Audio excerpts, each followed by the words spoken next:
Bismillahirrahmanirrahim. Alhamdulillah Rabbil Alamin. Assalamualaikum warahmatullahi wabarakatuh.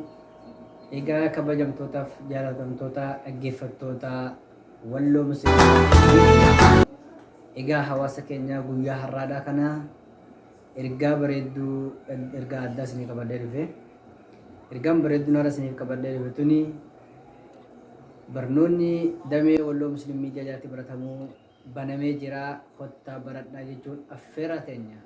Barnoonni kunis maali jettanii yookaan nu gaafattan taate barnoota afaan Ingiliffaa, barnoota afaan Amaarinyaa, barnoota afaan Oromoodha.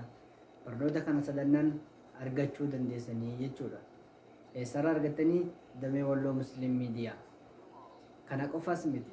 Barnoota afaan Arabaatiin, logaa Arabaatiin, barnoota yookiin logaa Quraanaa Al-Qaa'idatun Nuuraaniyyaa kan jedhamu dhuftanii baratuudhaan argachuu dandeessan jechuudha.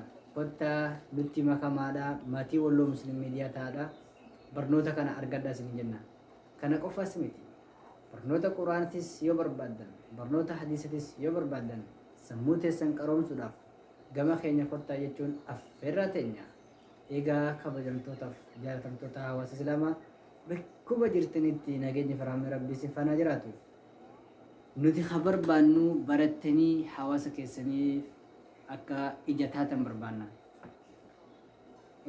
Walloo musliim miidiyaa jechuun akkuma beekamu waan gaggaarii hawaasa keenyaaf fiduudhaaf waan gaggaarii irratti kan xiyyeeffatedha. Miidiyaa kana bira haa dhaabbatu jechuudha.